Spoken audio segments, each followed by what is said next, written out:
I recently stayed at Four Queens for the first time, and to be honest, I think it'll be my last, for a while at least. That said, Four Queens could be a slam dunk for those of you looking to do Vegas on a tight budget.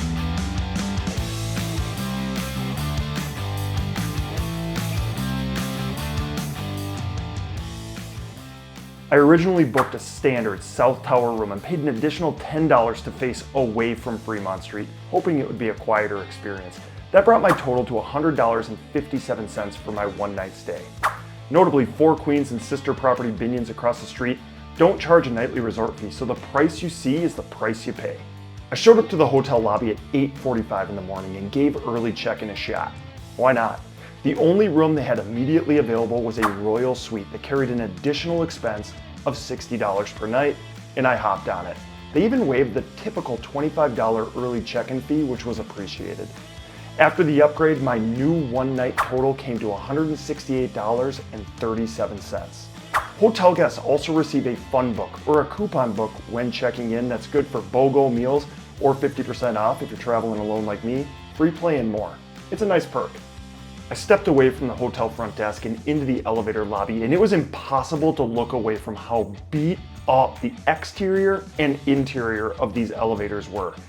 They need some love. The moment I stepped off the elevator onto my hotel floor, I also noticed a distinct musty aroma that was also present in the room. I grew used to it, but I did notice there's an ashtray in the elevator lobby on my hotel floor, so maybe it's smoking related.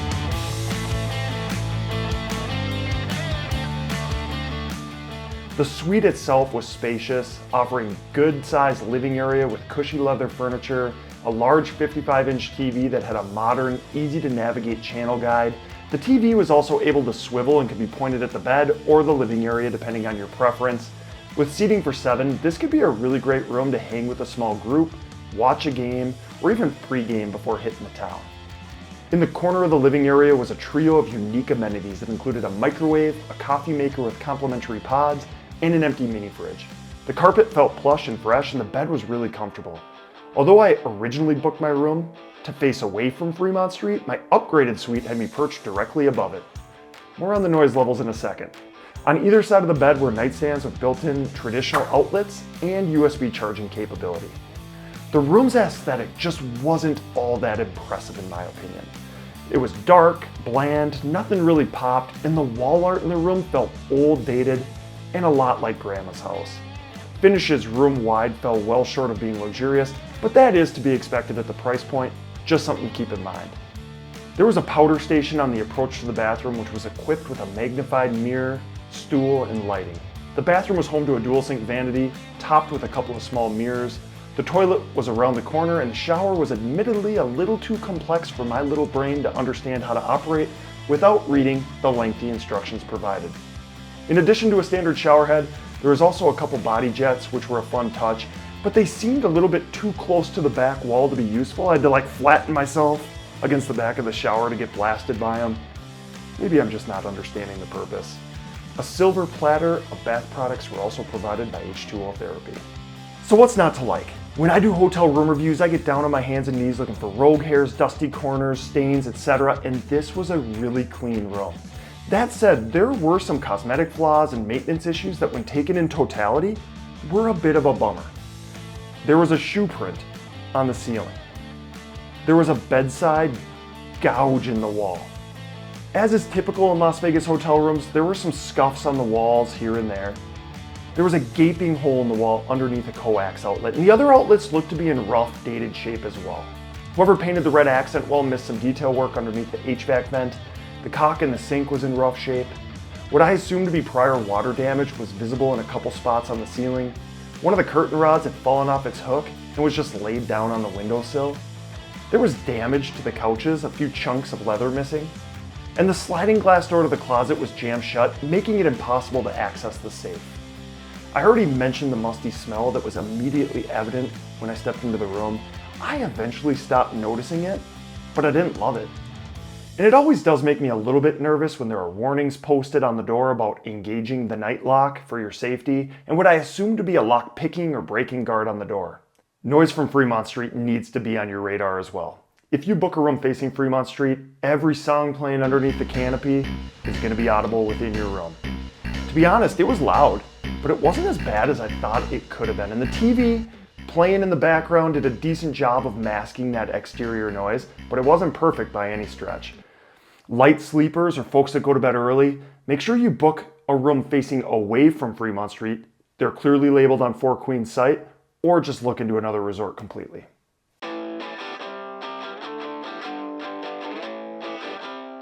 Let's shift focus to the broader resort experience at Four Queens, because this is where she shines in my opinion.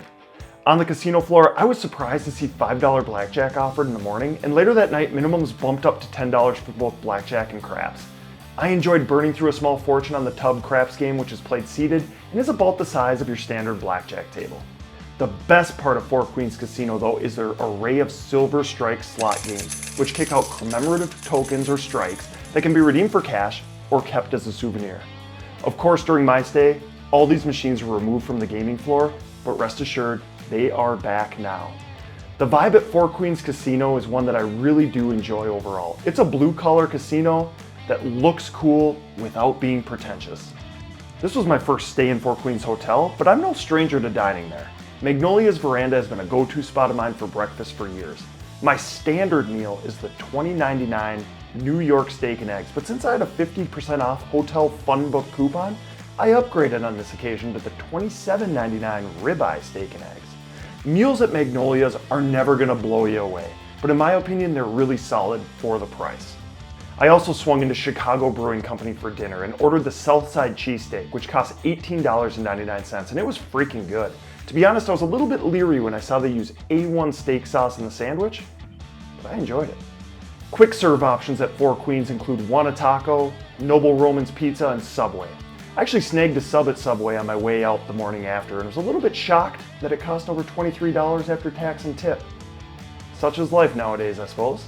While I'm a frequent visitor at Four Queens restaurants, I do have to say that the service is best described as a little bit harsh, rough, or gruff, especially at Magnolia's, which is busy. They're definitely looking to flip your table as opposed to making a new friend. And I suppose I'm okay with that. Lastly, don't sleep on the outdoor patio bar, which is a great spot to do some people watching along Fremont Street. While I'm far too stingy to actually eat there, Hugo's Cellar is a prime date night destination, serving steaks and seafood, and ladies receive a long stem rose upon arrival. Four Queens doesn't have its own pool, but guests are welcome to use the pool at Binion's right across the street. Binion's pool is a boring rectangle, but is perched atop the Mint's old hotel tower and serves up some pretty sweet views of downtown Las Vegas. It's also one of the last remaining deep pools in Vegas, reaching depths of up to 8 feet.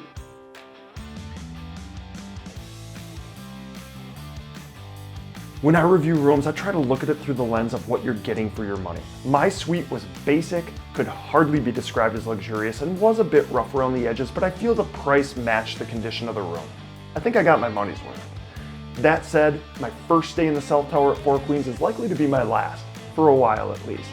The smell, maintenance issues, cheap finishes, and general vibe of the room left me feeling pretty unexcited, albeit comfortable.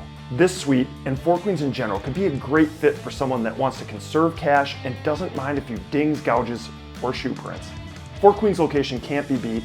There are cheap yet quality restaurants on site, and the casino is a blast. At the end of the day, I'm a firm believer that a hotel room in Las Vegas should make you feel something. It should excite you. And this just didn't do it for me.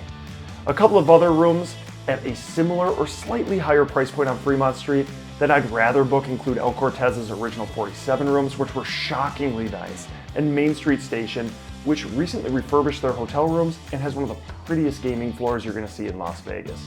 I'll link to both of those video reviews in the description below. One last option to consider is Downtown Grand's new Gallery Tower, which has a modern feel to it, is relatively quiet compared to other resorts on Fremont Street, but it does tend to carry a little bit higher price tag than the previous two hotels I mentioned. One last note on Four Queens before I sign off. They're currently in the process of renovating their North Tower, the tower closer to Fremont Street, and I am so excited to get into those new rooms when they open for business. Stay tuned.